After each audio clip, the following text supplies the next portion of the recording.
Leave it to the defense team to fill in the gaps.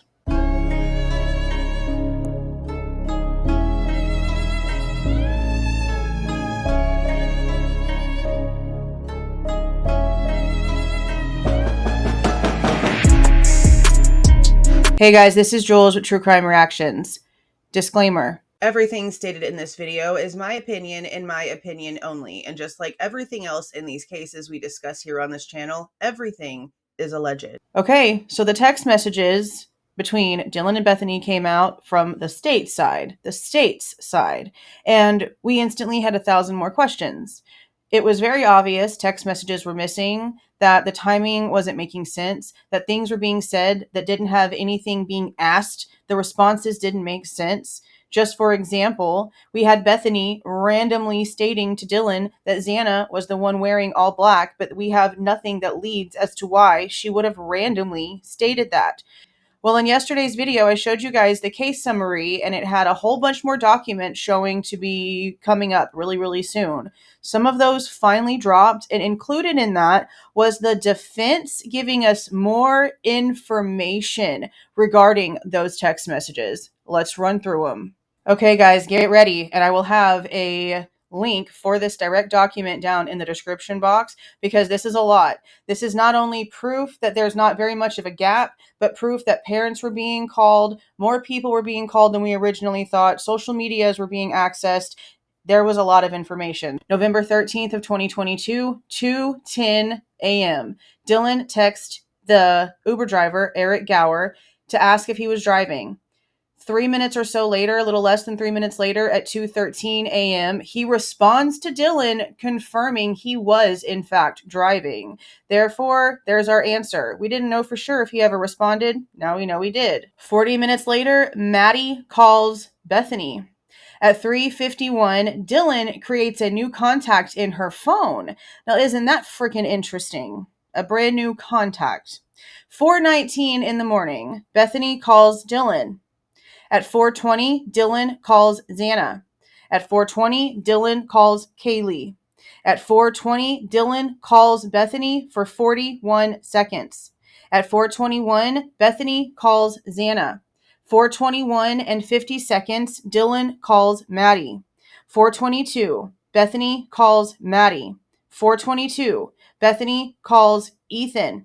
4:22, Dylan to Bethany. No one is answering. 4:22, Dylan to Bethany. I'm really confused right now. 4:22, Dylan to Kaylee. Kaylee. 4:22, Dylan to Kaylee. What's going on? 4:23, Bethany outgoing Snapchat message. Holy freaking wow. Holy wow. 4:23, Bethany to Dylan. Yeah, dude, WTF. 4:23, Bethany to Dylan. Xana was wearing all black. See, something in the conversation in the 41 seconds must have led to that, because that still doesn't really tell me what's happening, unless there's something in the Snapchat message and they were trying to text and message each other, which is really kind of confusing. 4:23, Dylan to Bethany. I'm freaking out right now. 4:23, Dylan to Bethany. No, it's like a ski mask almost. See, that's still sort of confusing. I'm not really quite sure. 4:23, Bethany to Dylan. STFU, shut the F up. 4:23, Bethany to Dylan. Actually. 4:23, Dylan to Bethany. Like he had something over his forehead and little end in mouth. We've already established that's like something over his head covering something in mouth. At 4:24, Dylan to Bethany. Bethany, I'm not kidding. I'm so freaked out. 4:24, Bethany to Dylan. So am I. 4:24, Dylan to Bethany. Phone is going to die. F. 4:24, Bethany, come to my room. Now it says BR. It's obviously a typo. BF to Dylan. Run. BF to Dylan. Down here. 4:24, Dylan calls Ethan. 4:24, Dylan to Bethany. I mean, I guess that means calls Bethany because it doesn't give a message. 4:25, BF to Dylan. Again, no message. I'm not sure. It's either missing information or it's phone calls. 4:27, Dylan outgoing call. Doesn't say to who. 4:27, Dylan, an outgoing message via Snapchat. 2, 10 seconds apart. So I'm going to assume whoever she was trying to call is now getting a Snapchat message, and then maybe another person is also getting one. 4:27, Dylan calls Kaylee. 4:28, Dylan calls Xana.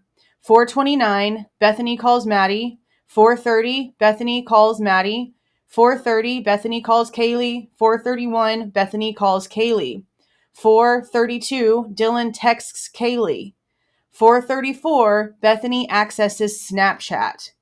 4:37, Bethany accesses Instagram. Now we have a 3-hour gap where they didn't give us anything for some reason. And I kind of don't feel in any way at all that it's possible whatsoever that there's actually nothing happening between that time frame. That's just my opinion. 7:30 in the morning, Bethany calls her father at 7:30 in the morning. The bodies have been laying there now for 3 hours, and now she's calling her father. The one with exculpatory evidence is now calling her father. She calls him again 30 minutes later. She calls another number at the same time. I'm maybe assuming because maybe dad doesn't answer. Then Bethany calls her home number. I'm going to assume her parents' home number, just assuming. And then at 8:02, she calls her mom. 7 minutes later, Bethany's dad calls her back. So Bethany was contacting her parents before Dylan was. Holy wow. 8:05 to 10 o'clock, Dylan is on Instagram, okay? Most likely doing crazy shit, okay? Holy crap, this next one is insane. At 8:41 and 8:42, Bethany is taking photos. Oh my God. Oh my God. At 9:04, Bethany's mom is texting her. At 10 to 10:01, Dylan is getting incoming and outgoing Snapchat messages. Holy crap, Kim was right. 10 to 10:03, Dylan on Instagram. 10:03 to 10:04 on Indeed. 10:04 to 10:23, Dylan messages incoming and outgoing on Snapchat. 10:23, Dylan texts Maddie. At 10:24 to 10:25, Dylan is on Instagram. At 10:30 to 10:45, Dylan messages incoming and outgoing on Snapchat. At 11:21, JM texts Bethany. I'm not really quite sure at the top of my head who the frick JM is.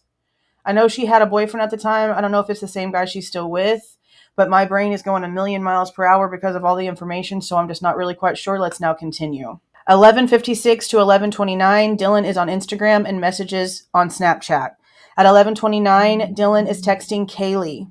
At 11:29 to 11:32, Dylan is on Instagram and messaging on Snapchat. At 11:36, Dylan is on Yik Yak. Oh my God. Oh my God. Okay, 11:36, Dylan is on TikTok. 11:37, Dylan is messaging on Snapchat. At 11:39 to 11:40, Dylan and Dad text. Okay, that was the one we had before. Okay. At 11:49, Bethany calls JM. At 11:50, JM text Dylan. Okay, that must be the BRO, the bro from the J. The state didn't want us to have the initials. Now we know it's JM. 11:44 to 11:50, Dylan on Instagram. At 11:50, Dylan calls EA, which we know should be Emily. At 11:51, JM texts Dylan. So we only got one text from the state. Now we have more than one coming in from the defense side. At 11:51, Bethany texts JM. 11:51, JM texts Bethany. Bethany texts JM. JM texts Bethany. They go back and forth for a few minutes here. Then 11:54 to 11:55, JM sends Bethany 3 text messages. At 11:54 through 11:57, Dylan is on Instagram. And at 11:56, Dylan calls 911. Holy crap. There's literally only a 3-hour gap. Oh my God. Wow. Okay. I want to know what you guys are thinking right now based on this.